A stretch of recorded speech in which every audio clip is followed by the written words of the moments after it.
adotada pela nossa jurisprudência, que nós podemos divergir e questionar. Como que o Superior Tribunal de Justiça vem tratando desta matéria? O precedente não podia ser melhor, ou melhor dizendo, não é o precedente. O caso não podia ser melhor. Porque o que estava em jogo era o direito à educação. Para mim, se nós pensarmos no país que nós queremos ter, é o direito de quarta geração mais importante. Porque nós estamos trabalhando com as bases do país que nós queremos. E neste precedente do Rio Grande do Sul, Porto Alegre, o advogado, o defensor público, ingressou com ação civil pública para questionar uma taxa que estava sendo exigida por esta Fundação Universidade Federal de Ciência da Saúde de Porto Alegre. E o juiz, liminarmente, entendeu que faltava legitimidade à Defensoria Pública. A ação civil pública foi proposta contra regra em edital de processo seletivo de transferência voluntária desta para inscrição nesta faculdade. Ou seja, não era educação primária, não era educação secundária, mas ao mesmo tempo era educação. E eu repito, o caso não poderia ser melhor. Se fosse um daqueles casos de interesse individual, homogêneo, não estou dizendo que não é importante, mas sem ter este apelo, a dimensão do direito à educação, eu não sei se o resultado seria o mesmo, poderia até ter sido, mas aqui facilitou o fato de nós estarmos no âmbito da educação. E aí as questões eram várias. Eu vou ler apenas 2 ou 3 parágrafos, e aí nós vamos poder abrir o debate. Por espelhar e traduzir exemplarmente as marcas identificadoras do welfare state, que está baseado nos princípios da solidariedade, da dignidade da pessoa humana e da efetiva igualdade de oportunidades, esqueci de mencionar isso. Para mim, fundamento constitucional direto da Defensoria Pública são aqueles 2 que eu indiquei. Mas o fundamento maior, aquele mais profundo, é no artigo 3 da Constituição Federal, quando o Constituinte estabeleceu que uma das marcas do nosso Estado, da nossa República Federativa do Brasil, é a solidariedade. E a Defensoria, para mim, é a expressão acabada desta solidariedade. Não é uma solidariedade teórica, é concreta. Então, voltando, que está baseado nos princípios da solidariedade, da dignidade da pessoa humana e da efetiva igualdade de oportunidades, inclusive de acesso à justiça. A Defensoria, instituição altruísta por excelência, é essencial à função jurisdicional do Estado. Nós temos o artigo 134, não há nenhuma novidade aqui. A rigor, mormente em países de grande desigualdade social, em que largas parcelas da população, aos pobres sobretudo, se nega acesso genuíno ao judiciário, como ocorre infelizmente no Brasil, seria impróprio falar em verdadeiro Estado de Direito sem a existência de uma Defensoria Pública nacionalmente organizada, conhecida de todos. E veja, não basta existir defensoria pública, o povo tem que conhecer. E por todos respeitar. Este é um ponto que também nós não podemos esquecer. A defensoria pública tira o seu respeito não é só do texto constitucional, é de como ela está organizada, de como ela funciona, da visibilidade que ela tem na vida das pessoas. Continuo, então. Seria impróprio falar em verdadeiro Estado de Direito sem a existência de uma defensoria pública nacionalmente organizada, conhecida de todos e por todos respeitada, capaz de atender aos necessitados. Eu grifei, fui o relator, da maneira mais profissional e eficaz possível. E agora vem o que interessa. A expressão necessitados, artigo 134, caput da Constituição, que qualifica, orienta e enobrece a atuação da Defensoria Pública, deve ser entendida no campo da ação civil pública em sentido amplo, de modo a incluir, ao lado dos estritamente carentes de recursos financeiros, os miseráveis e pobres, os hipervulneráveis. E eu não coloquei os vulneráveis. Os hipervulneráveis. Isto é, os socialmente estigmatizados ou excluídos, as crianças, os idosos, as gerações futuras. Enfim, todos aqueles que, como indivíduo ou classe, por conta de sua real debilidade perante abusos ou arbítrio dos detentores de poder econômico ou político, aspas, necessitem, fecho aspas, da mão benevolente e solidarista do Estado para sua proteção, mesmo que contra o próprio Estado. Vê-se então que a partir da ideia tradicional da instituição forma-se no welfare state um novo e mais abrangente círculo de sujeitos salvaguardados processualmente, isto é, adota-se uma compreensão de minus habentes impregnada de significado social, organizacional e de dignificação da pessoa humana. Então não é mais o pobre, o apenas carente de recursos, o miserável, o pedinte. Porque uma coletividade, por exemplo, de pessoas com deficiência está numa situação tão necessitada ou mais necessitada de quem tem fome e pede um prato de comida e encontra ou pode encontrar. Agora, quem está nessas circunstâncias de deficiência física, mental, sensorial, às vezes profunda, não tem, a não ser o Estado, quem possa prestar de forma universal, de forma adequada existem outras instituições, mas de forma universal apenas o Estado, vale dizer, nós todos, a sociedade. Ao analisar a legitimação ad causam da Defensoria Pública para a propositura de ação civil pública referente a interesses e direitos difusos, coletivos estricto sensu ou individuais homogêneos, não se há de contar nos dedos o número de sujeitos necessitados concretamente, grifado. Beneficiados.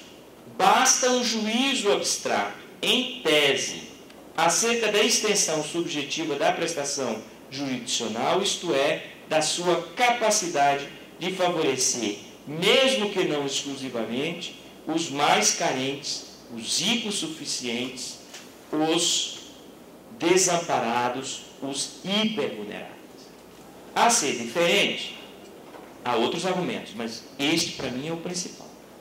A ser diferente, bastaria o universo dos sujeitos beneficiados incluir, direta ou reflexamente, um só abonado ou ricaço, para a tutela solidarista ser negada a centenas ou milhares de necessitados, deixando-os à míngua diante de graves lesões de natureza supra-individual. Em verdade, cabe à Defensoria Pública a tutela de qualquer interesse individual homogêneo, coletivo stricto sensu ou difuso, sobretudo aqueles associados aos direitos fundamentais, pois sua legitimidade ad causam não se guia, no essencial, pelas características ou perfil do objeto de tutela, que é o critério objetivo, mas pela natureza ou status dos sujeitos protegidos, concreto ou abstratamente defendidos, os necessitados, que é o critério subjetivo. Perspectiva essa que fez com que o precedente do STJ ampliasse essa legitimidade para o amplo campo da dignidade humana, e eu cito um precedente do meu queridíssimo colega e amigo Arnaldo Esteves Lima. Aqui, então, as várias questões que estão postas. Se tratar de interesse difuso, não, vou começar pela proposição geral. A Defensoria Pública tem legitimação para agir em ação civil pública. Essa é a proposição geral. Vamos agora analisar e organizar esta proposição. No caso dos interesses difusos, eles são difusos exatamente porque eu não posso separar A de B. Eles são, no plano subjetivo, anônimos. Aliás, não interessa nem ao ordenamento, e muito menos deve interessar ao juiz, conhecer a identidade dos beneficiários de uma eventual tutela jurisdicional desta natureza. E não interessa, por quê? Porque a tutela é conferida a esses de uma maneira geral. Então, quando se questiona educação, saúde, em que nós podemos até ter um componente concreto, pessoas com RG, com número de matrícula, mas se a ação civil pública, a petição inicial está desenhada de modo a proteger o interesse difuso, educação, não há como separar o pobre do rico. É bem verdade que em algumas circunstâncias isto naturalmente ocorre, porque rico não vai para a escola pública de periferia. Não conheço. Mas educação, de uma maneira geral, é um direito que está garantido a todos.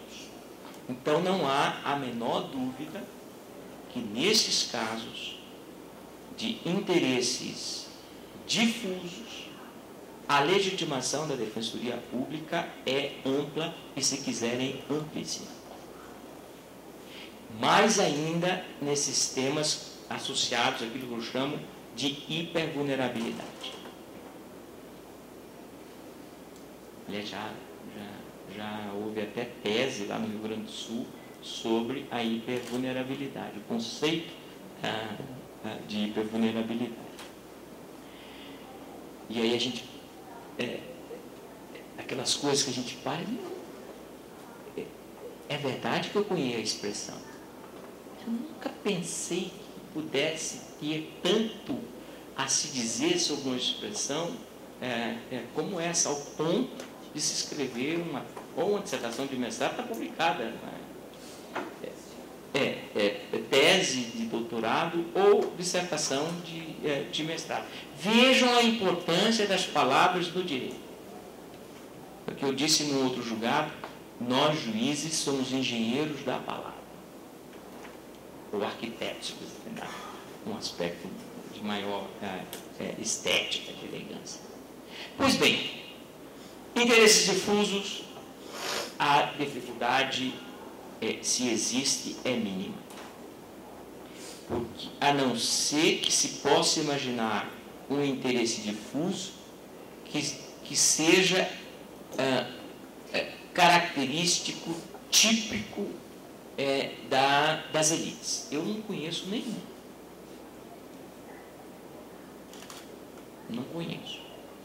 Segunda categoria, e eu estou me baseando nas categorias da Lei Complementar 80, né?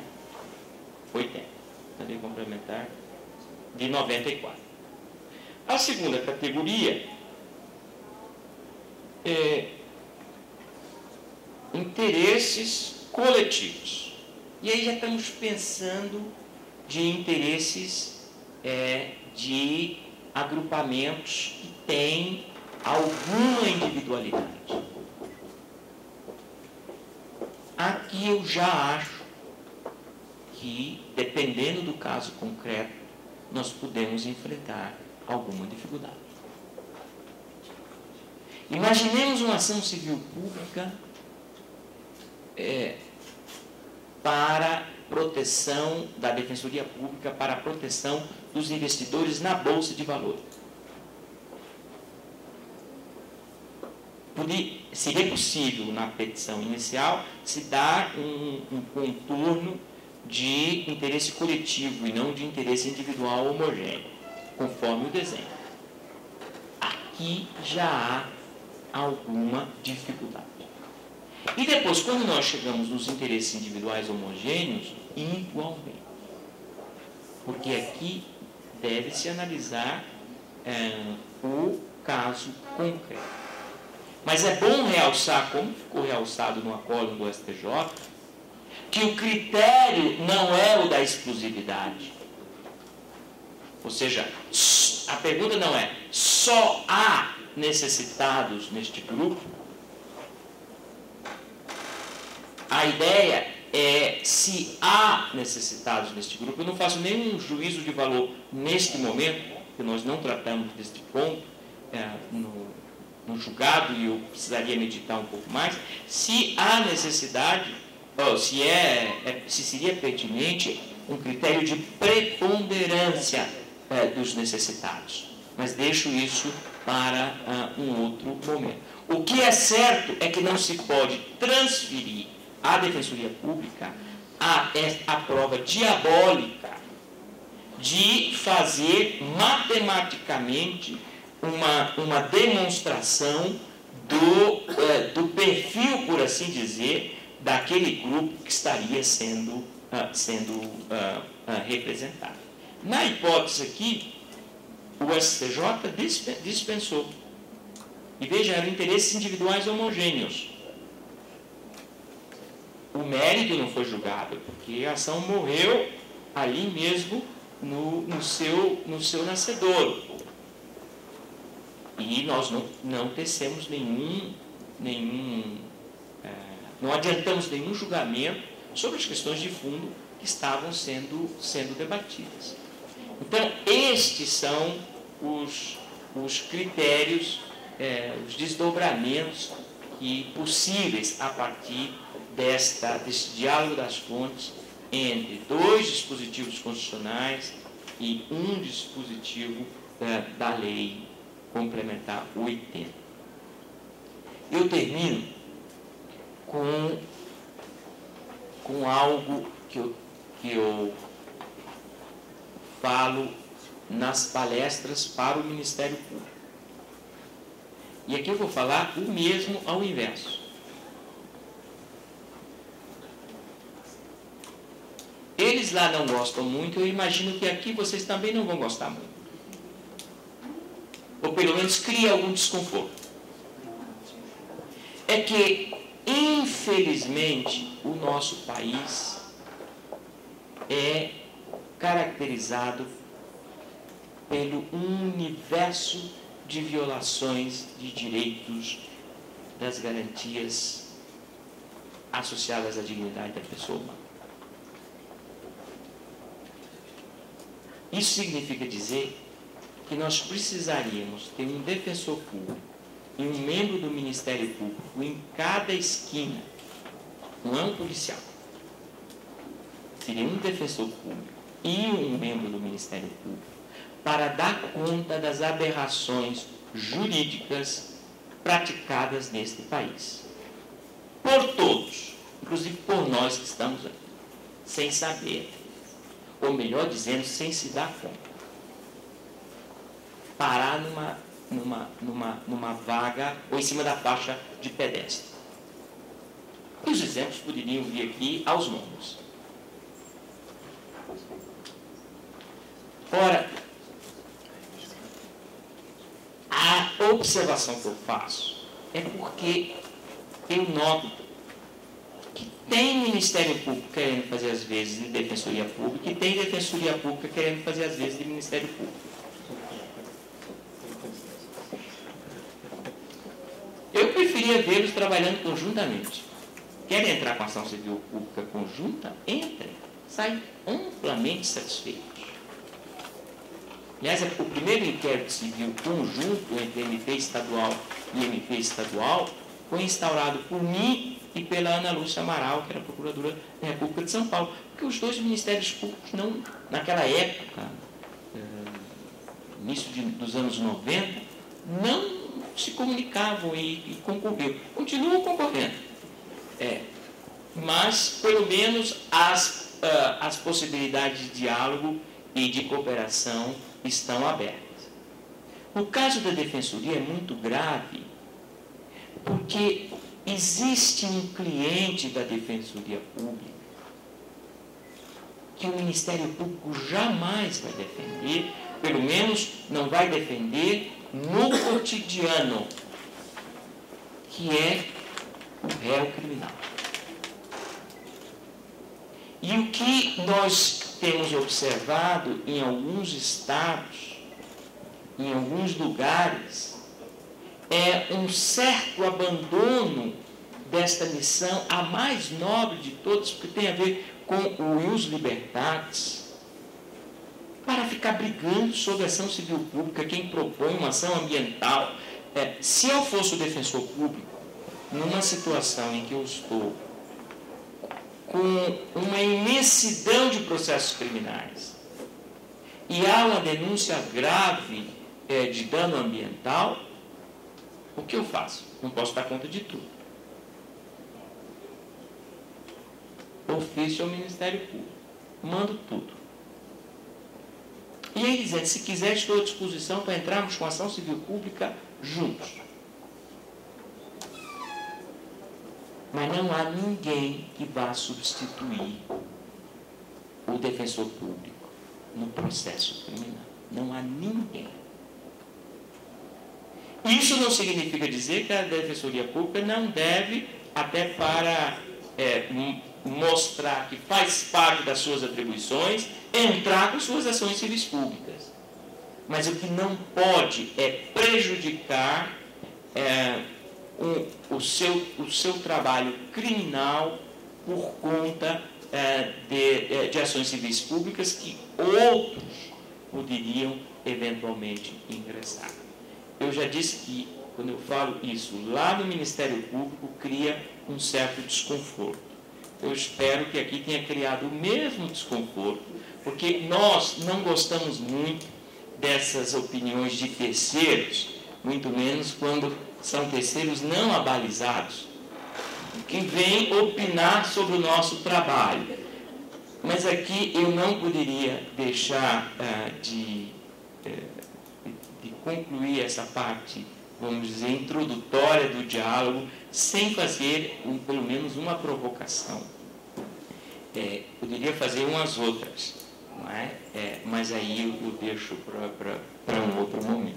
Então, agradeço muitíssimo, mais uma vez, parabéns pela escola, e eu já disse, no futuro, que vocês todos, nós todos, vamos olhar para esta data, para as fotografias. Aliás, por isso que faço questão de estar bem nessa foto. Vamos olhar para as fotografias, eu estive lá, porque foi um marco na evolução da Defensoria Pública no nosso país. Muito obrigado.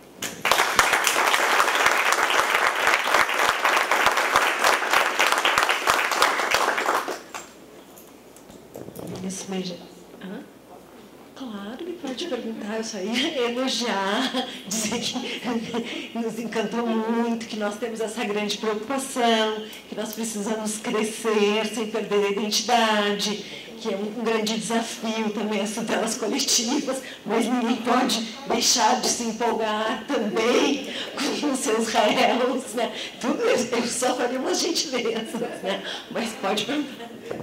Deixa eu só antes. Eu esqueci de passar o número do precedente. É o RESP 1264 116 do Rio Grande do Sul. Estes gaúchos nos dão muito trabalho. Eu repito, 1264 1264 116.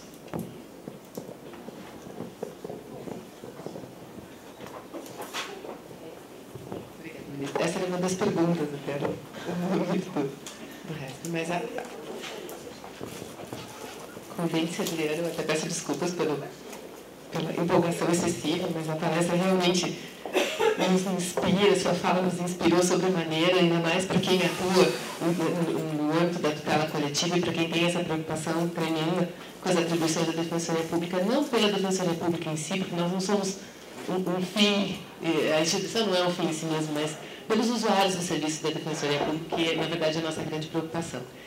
Na esteira do que o senhor falou, eu gostaria de saber qual é a sua opinião a respeito da legitimidade da Defensoria Pública para o ingresso de ações civis públicas por improbidade administrativa. Em algum momento o senhor fez uma citação, e no Rio Grande do Sul nós temos um precedente que acabou não indo para o STJ ou para o STF por razões processuais, o Ministério Público até recorreu e houve um debate muito grande que acabou ficando no Tribunal de Justiça do Rio Grande do Sul. Mas eu gostaria muito de saber qual é o seu posicionamento a respeito dessa matéria.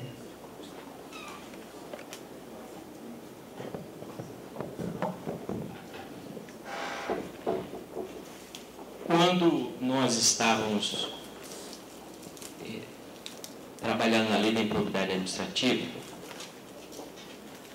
e o texto da lei atual começou com uma notinha que saiu do Estado de São Paulo, na Folha de São Paulo, que o presidente Collor,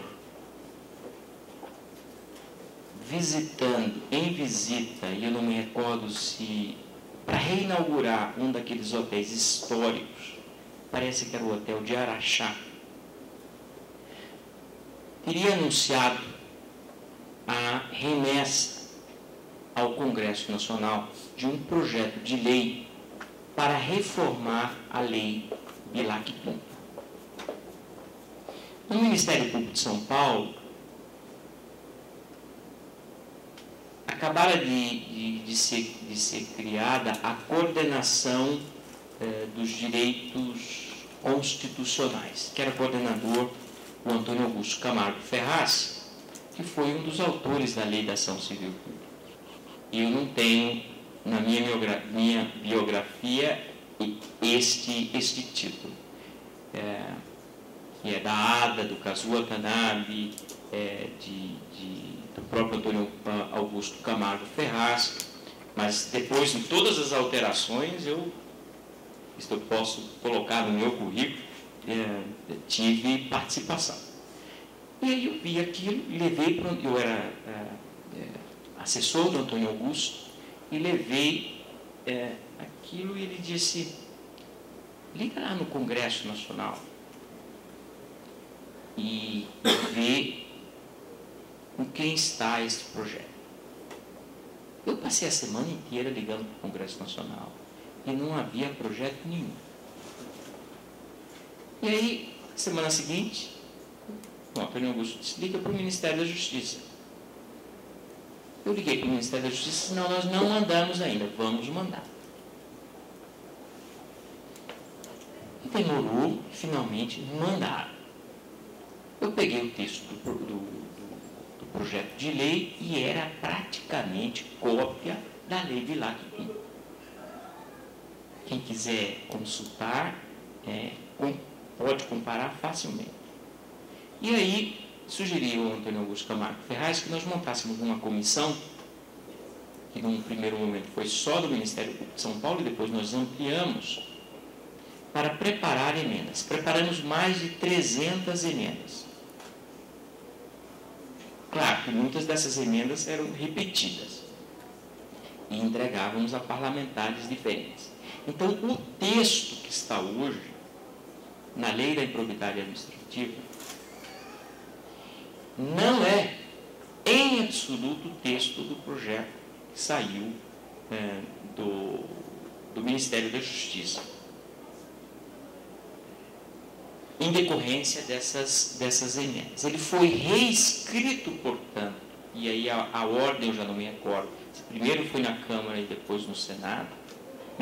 Lembro muito bem que vários parlamentares ajudaram muito, entre os quais o senador Pedro Simon, e a partir daí o projeto ganhou o rosto do que seria, do que nós temos hoje na Lei da Ação Civil Pública.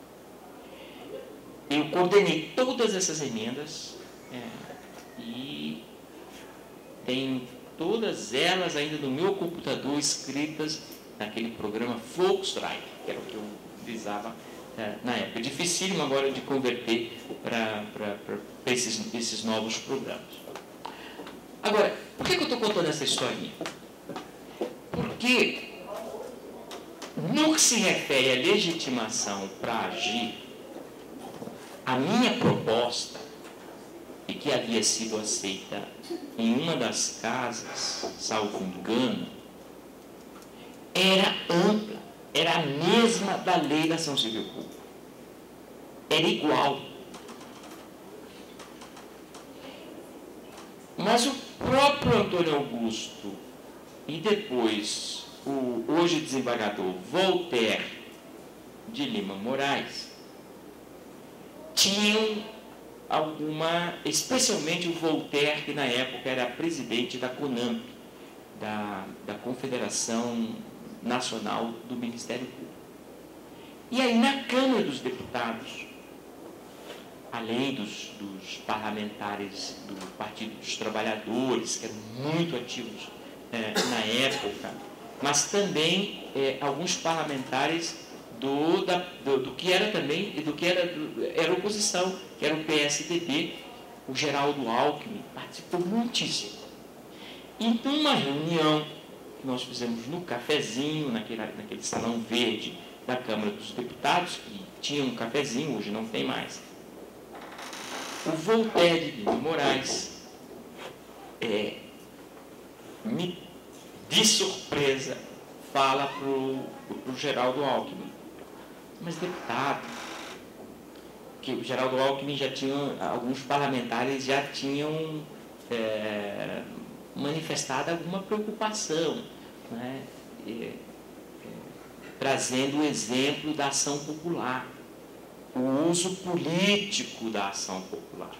Porque realmente a ação popular, antes da ação civil pública, tinham a maior parte das ações propostas contava com um componente político. Era um adversário político contra o outro, depois aquele outro entrava com ação popular. E aí o Voltaire de Lima Moraes disse: mas, deputado, veja só, porque estava a OAB, estavam os partidos políticos e qualquer outro legitimado nos termos da Lei 7347 de 1985. E aí o outro: mas, deputado, essa legitimação ampla. E aí, imagina os adversários políticos, fala para um político sobre os adversários, mesmo para um político correto, e especialmente para o político correto, fala do uso incorreto das leis pelos maus adversários políticos. Isso acorda de imediato para qualquer preocupação que esteja latente. E aí o Geraldo Alckmin vira para mim e disse: há algum mecanismo contra isso? Isso eu tentei argumentar que era importante ampliar esta legitimação para agir, mas o resultado é que a lei saiu com legitimação fechada. Péssimo para o Ministério Público. O Ministério Público achou ou achava que isso seria extraordinário. Pelo contrário, claro, deu uma dimensão outra ao Ministério Público. Mas, como ele é de fato o único legitimado, o foco de toda a tensão, de todo o antagonismo no federal, no estadual, no municipal, de vereador, a diretor de escola, é contra quem? Contra o promotor, ou procurador da época. Então, ganhou realmente esta projeção que não tinha, mas, por outro lado, esta mesma projeção o transformou num alvo extremamente visível e que não é à toa que no Congresso Nacional, vez ou outra, vem projetos e até PECs para a redução dos poderes, das atribuições do Ministério Público. Fiz esta viagem histórica para dizer que hoje o que nós temos é aquilo que está na lei. E a lei, eu não estou com ela aqui, mas me parece que é clara, no sentido, mas eu não quero, veja, estou falando aqui em tese, não estou, me reservo para analisar esta matéria em profundidade, e aí com todas as cautelas necessárias quando chegar ao nosso tribunal. Não é? Esta não, mas uma outra qualquer. Então, tudo isso aqui eu estou falando em tese. Eu não tenho o texto da lei, mas me parece que o que está lá são os representantes das fazendas da pessoa jurídica interessada. E aí nós teríamos que interpretar o que seria isso daí. Eu confesso que neste momento, sem ter a lei, sem ter o caso concreto, eu fico impossibilitado de ir além disso, com mais cuidado para ver se a defensoria se encaixa ou não entre aqueles. O ideal era que se encaixasse, o ideal. Não estou dizendo que é o possível, né? Nós temos a lei. O ideal era que se encaixasse. Porque, sinceramente, eu acho que não estou falando nenhuma novidade nesse ponto, mas as maiores vítimas da improbidade administrativa no país são os pobres. Nesse caso concreto era a PAI. Da Associação de Pais e Amigos dos Excepcionais. Veja, então aí está um caso que foge completamente da regra, não é? Merenda escolar para a escola pública na favela mais pobre, mais destituída de São Paulo, ou do meu estado, da Paraíba. Quer dizer, são esses casos. Isso a escola vai ter que ensinar. A escola é para isso também. Para ensinar como não dar tiro no pé. Não é? Porque há aqueles que querem fazer ação civil pública e publicar na revista. Mas há aqueles que dizem, não, eu quero fazer ação civil pública e só vou publicar na revista quando sair o acórdão. Este é aquele, ou esta é que realmente merece o nosso respeito. E a escola é para educar também, não é nem educar, orientar no sentido das técnicas da ação civil pública. Porque